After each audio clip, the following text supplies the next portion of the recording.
Avez-vous déjà eu l'impression que quelqu'un de proche n'est pas ce qu'il semble être? Ou vous êtes-vous déjà senti épuisé après une conversation?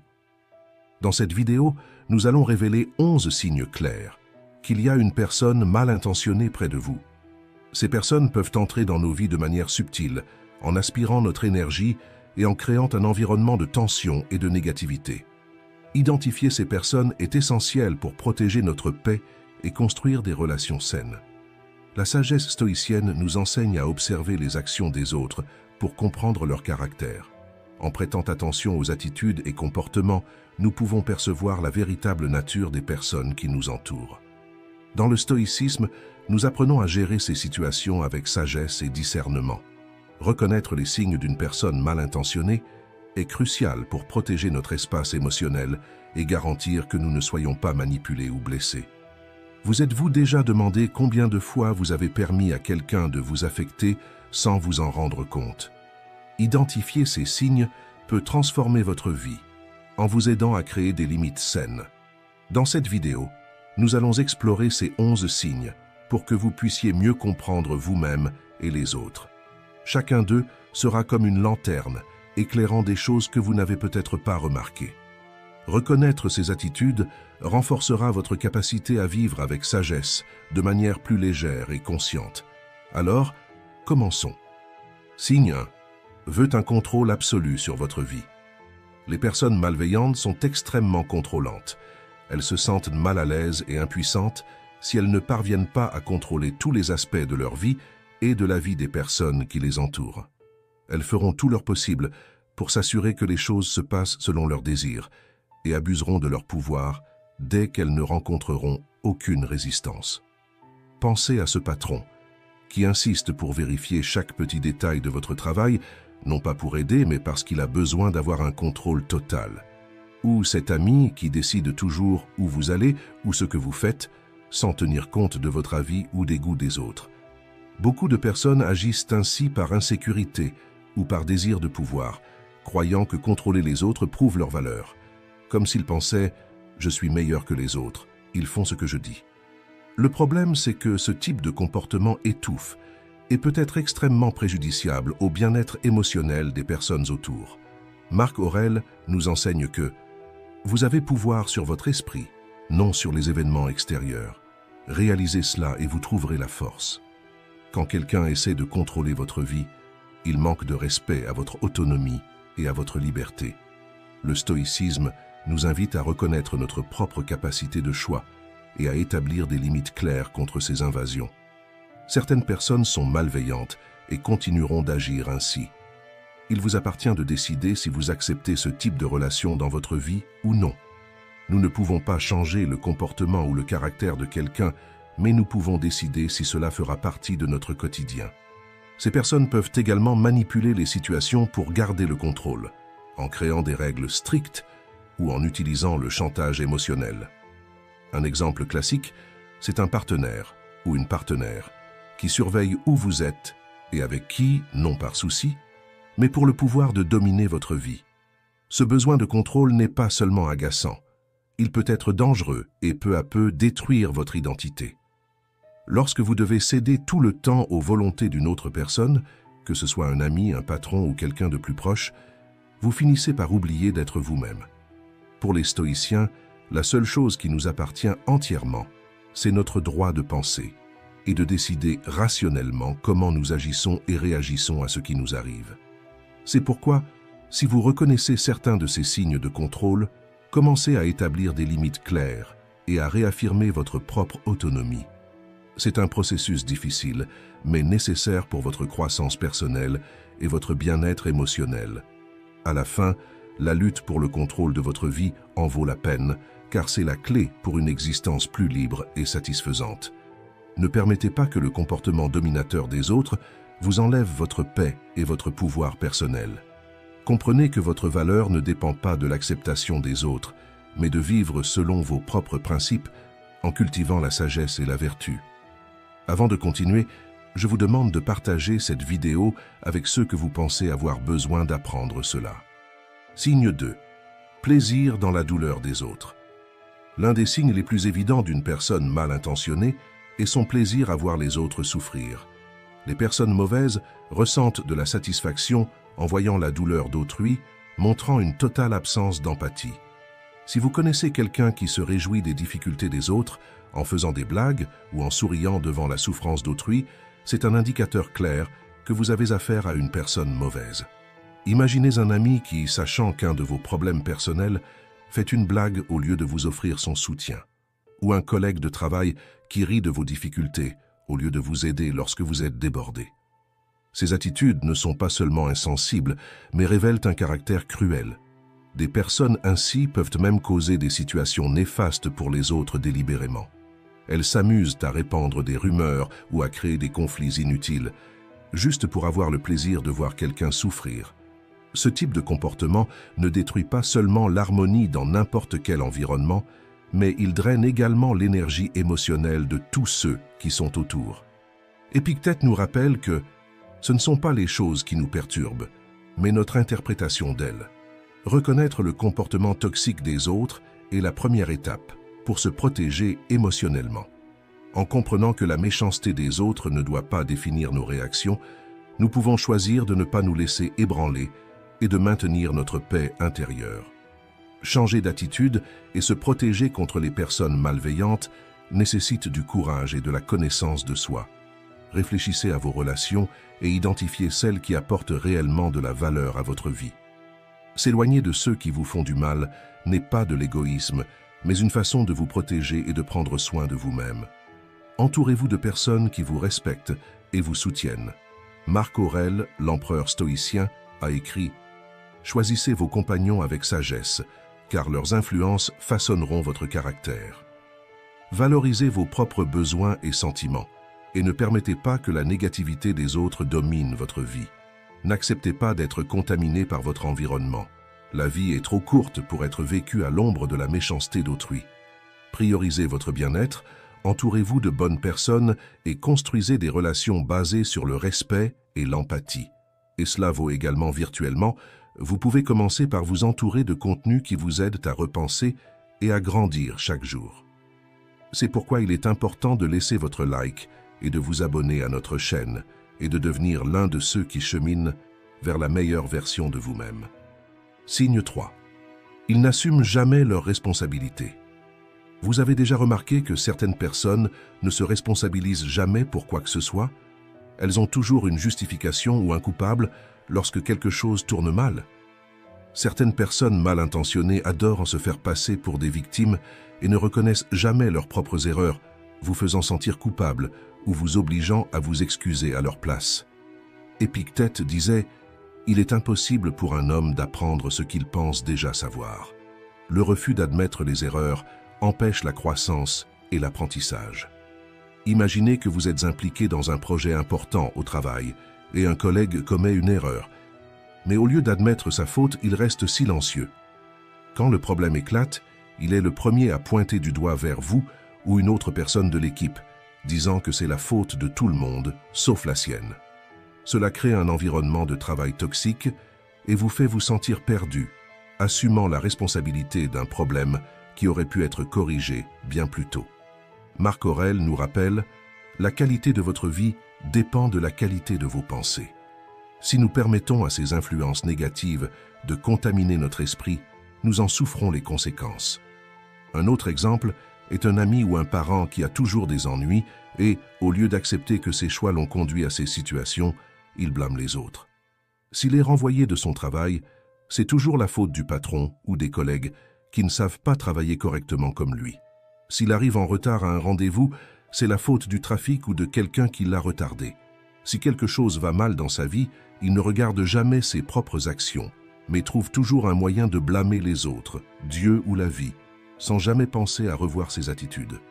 Cela nous rappelle l'importance de bien choisir nos compagnies. Comme le disait Sénèque, la vie est comme une pièce de théâtre. Ce qui importe, ce n'est pas sa durée, mais la qualité de la performance. Ces personnes sont des spécialistes pour vous faire sentir coupable de leurs erreurs.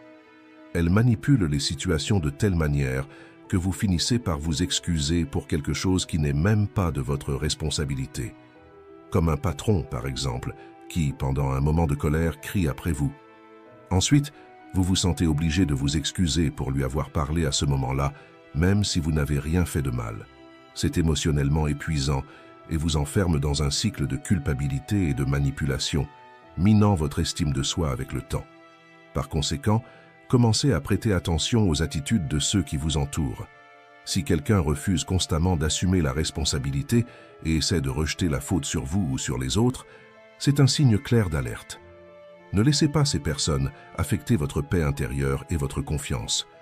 Cela ne signifie pas couper les ponts du jour au lendemain, mais apprendre à s'affirmer, à établir des limites claires et fermes pour ne pas vous retrouver piégé dans un jeu émotionnel épuisant. Si vous êtes déjà tombé dans ce piège, de vous sentir coupable du manque de responsabilité des autres, racontez votre histoire dans les commentaires et n'oubliez pas, à partir de maintenant, évitez ces jeux émotionnels.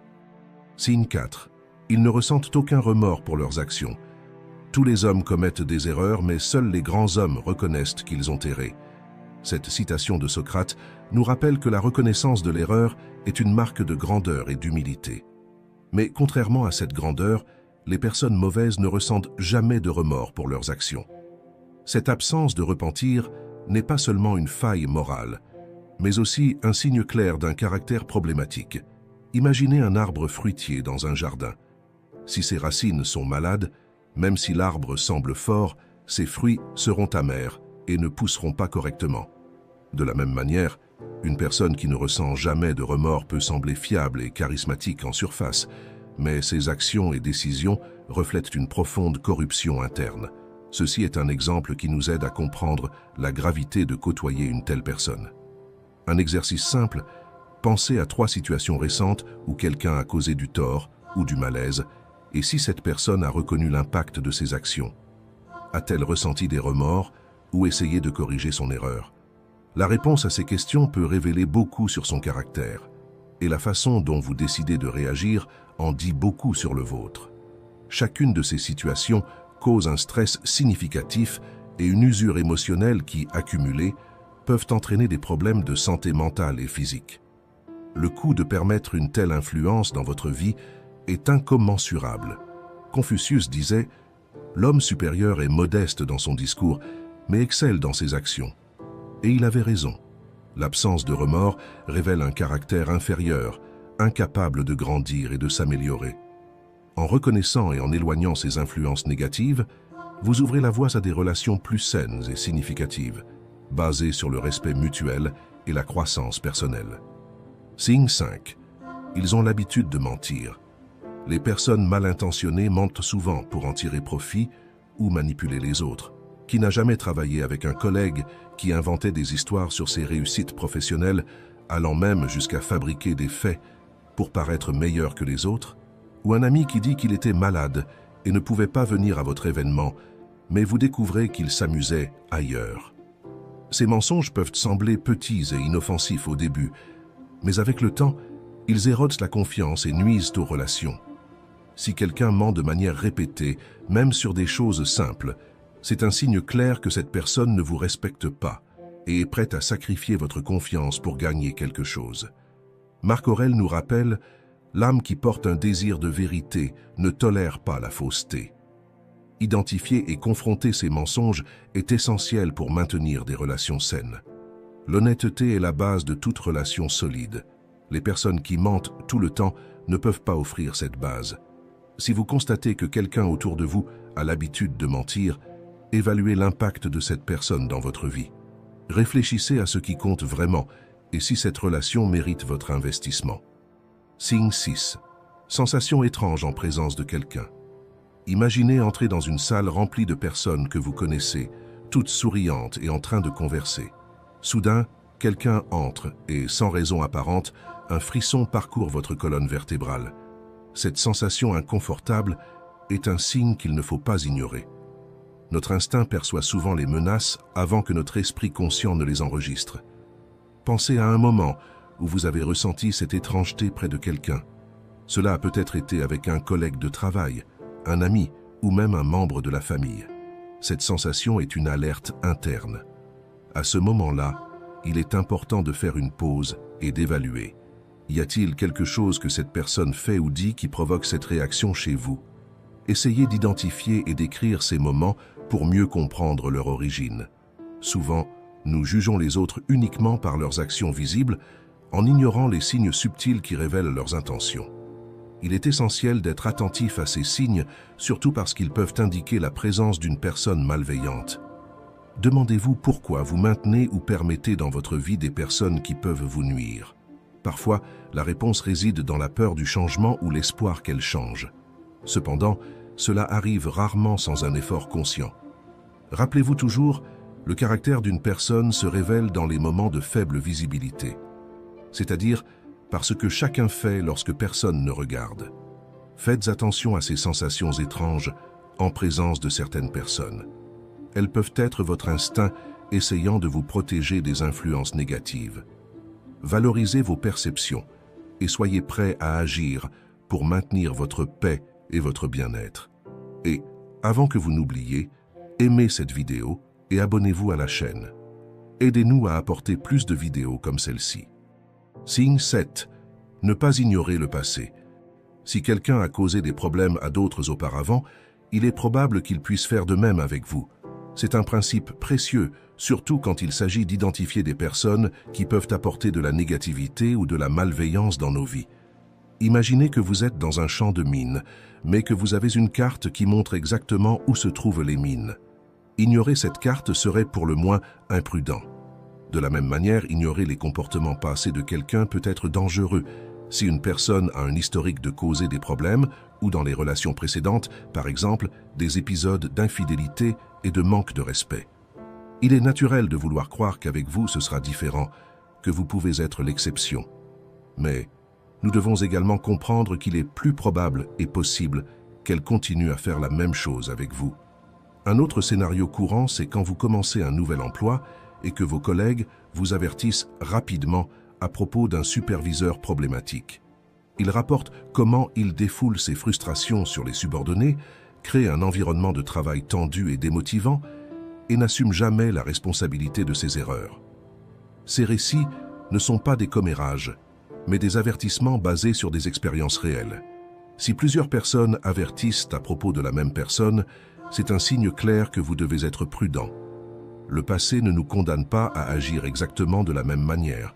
Nous pouvons tous faire des erreurs et apprendre. Mais souvenez-vous, ceux qui ne se souviennent pas du passé sont condamnés à le répéter.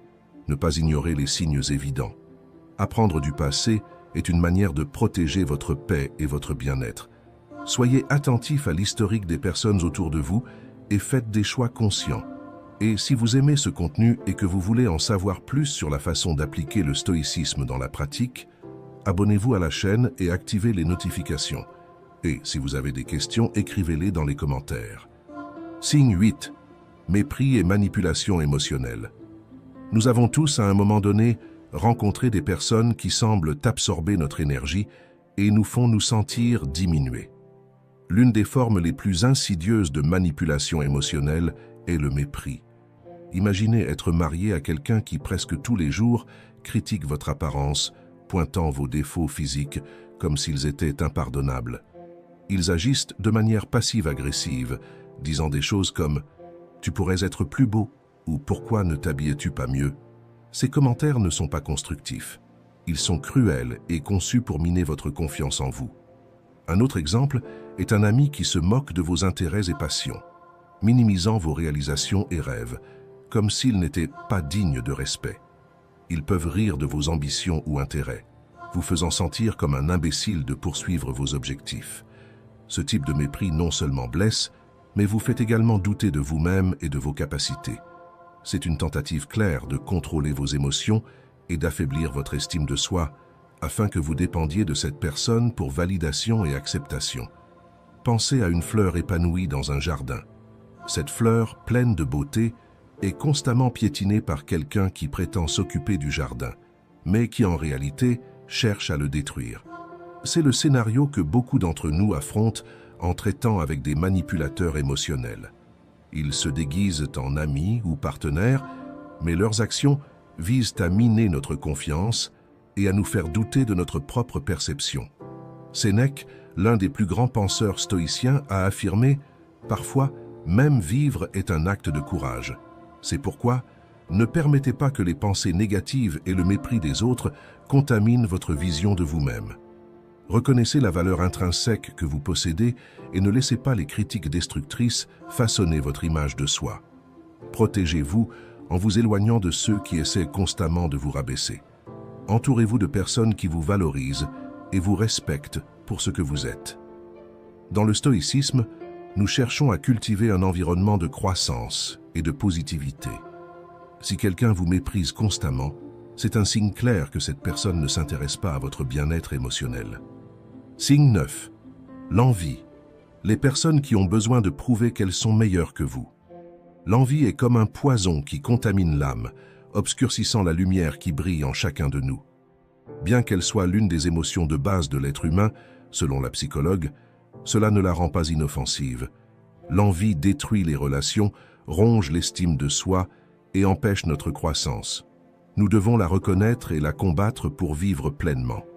La personne envieuse essaie toujours de diminuer votre bonheur, vous faisant croire que vos réussites sont insignifiantes ou que vos joies ne sont pas méritées. Cela ne fragilise pas seulement votre confiance, mais crée également de la méfiance et du ressentiment dans la relation. Identifier ces actions est crucial pour rompre ce cycle et protéger votre paix intérieure. La négativité des personnes envieuses reflète leurs propres insécurités et frustrations. Lorsqu'elles sont malheureuses, elles tentent de tirer les autres vers le même état émotionnel. Cette attitude n'est pas nécessairement intentionnelle. De nombreuses personnes agissent ainsi sans même s'en rendre compte, mais c'est un reflet de leur propre douleur et insatisfaction. Comprendre cela aide à développer de la compassion, mais aussi à établir des limites saines pour protéger votre bien-être émotionnel. Faire face à l'envie nécessite une approche pratique. D'abord, valorisez vos réalisations, indépendamment de l'opinion des autres. Reconnaître votre propre valeur renforce votre résilience contre les tentatives de démoralisation ou la dépendance à l'approbation des autres. De plus, s'entourer de personnes positives qui encouragent votre succès crée un environnement propice à la croissance et au bonheur. La gratitude est un outil puissant contre l'envie. Apprécier ce que l'on a et célébrer les réussites des autres réduit les sentiments négatifs. Pratiquer la gratitude nous fait nous concentrer sur le positif et nous ouvre à la joie et à l'abondance, transformant notre relation avec le monde et avec nous-mêmes. Rappelez-vous que nous avons tous le pouvoir de changer nos attitudes et nos vies. Et soyez certains que personne ne peut nous faire sentir inférieurs sans notre consentement. Reconnaître l'envie et prendre des mesures pour la combattre est une étape significative pour la croissance personnelle. Adopter une attitude positive et constructive améliore notre vie et inspire les autres à faire de même. La transformation commence en nous et se propage, créant un impact positif dans notre communauté et dans le monde. Signe 10. Maltraiter les animaux. Maltraiter des animaux est un signe clair de cruauté et peut indiquer des problèmes profonds dans le caractère de quelqu'un. Si vous connaissez quelqu'un qui agit de manière abusive ou négligente envers les animaux, envisagez de vous éloigner de cette personne. Imaginez un voisin qui aime démontrer son autorité et son pouvoir, en criant sur son chien ou en le frappant pour n'importe quelle raison. Ces actions non seulement causent de la souffrance à l'animal, mais montrent aussi un manque d'empathie et de contrôle émotionnel de la part de l'agresseur. Ce comportement abusif peut se répandre dans d'autres domaines de la vie de cette personne, montrant un schéma de cruauté et de manque de respect. Un autre exemple est celui de quelqu'un qui maintient ses animaux dans des conditions déplorables, sans soins adéquats en matière d'alimentation, d'hygiène ou de santé. Cette négligence montre un total manque de respect pour la vie et le bien-être des animaux. Ces actions ne doivent pas être ignorées, minimisées ou justifiées. Si vous suspectez que quelqu'un est cruel envers les animaux, envisagez de vous éloigner et, si possible, signalez ce comportement aux autorités compétentes pour protéger les animaux. Et réfléchissez, est-ce que cela vaut la peine de rester proche de quelqu'un qui démontre une telle insensibilité et cruauté? Comme l'a dit Mahatma Gandhi, la grandeur d'une nation peut être jugée à la façon dont elle traite ses animaux. Signe 11. Les personnes mauvaises profitent de votre bonne volonté. Avez-vous déjà remarqué comment certaines personnes bénéficient toujours de votre bonté, vous laissant avec la sensation d'être utilisées? La vérité et que votre bonne volonté, bien qu'elle soit une vertu admirable, peut devenir une faiblesse entre de mauvaises mains. Une étude publiée dans le Journal of Research in Personality a montré que les personnes ayant des niveaux élevés d'anxiété, d'empathie et de compassion ont tendance à rechercher la compagnie de personnes dominantes. Elles finissent par se soumettre aux demandes des autres, devenant des cibles faciles pour les vampires énergétiques. Les personnes mauvaises savent comment exploiter la générosité d'autrui à leur propre avantage, mais cela ne doit pas être votre destin. Vous pouvez protéger votre bonté sans perdre votre essence. La bonté est une qualité précieuse qui illumine le monde et fait une différence dans la vie des autres. Cependant, si elle n'est pas utilisée avec prudence, elle peut attirer des personnes qui ne cherchent qu'à en tirer avantage. Ces personnes manipulent vos émotions et utilisent votre désir d'aider contre vous. Reconnaître ce comportement est la première étape pour changer cette dynamique. Se protéger n'est pas de l'égoïsme, mais plutôt une forme d'auto-valorisation. Citant la Bible, en Matthieu 7,6, nous avons le verset « Ne jetez pas vos perles au pourceau ». Cela signifie que nous ne devons pas donner ce que nous avons de plus précieux à ceux qui ne reconnaissent pas sa valeur. Établir des limites est essentiel. Pensez à votre bonne volonté comme à un jardin. Sans clôture, n'importe qui peut entrer et piétiner ou arracher vos fleurs. Avec des limites, vous permettez l'entrée uniquement à ceux qui respectent et valorisent votre espace. Dire non ne diminue pas votre bonté, mais la rend plus précieuse. Apprendre à dire non est un soin nécessaire.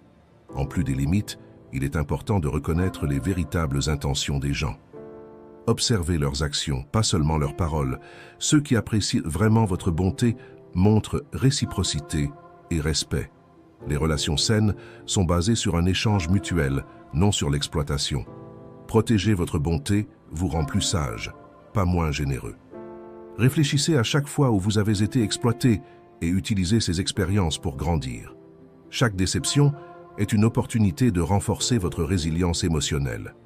Le stoïcisme peut vous aider en vous concentrant sur ce que vous pouvez contrôler, vos actions, et en laissant de côté ce que vous ne pouvez pas, les actions des autres. Rappelez-vous, la véritable bonté vient de la force. En protégeant votre bonté, vous la rendez plus pure et plus impactante. Votre capacité à faire le bien est plus grande lorsque vous êtes équilibré et conscient de vos limites. Continuez à être une lumière dans le monde, mais faites-le avec sagesse en vous protégeant de ceux qui veulent éteindre votre éclat. Certaines personnes agiront ainsi sans aucune raison, parce qu'elles ne supportent tout simplement pas de voir le bien, la joie et l'évolution morale des autres. Merci d'être toujours là.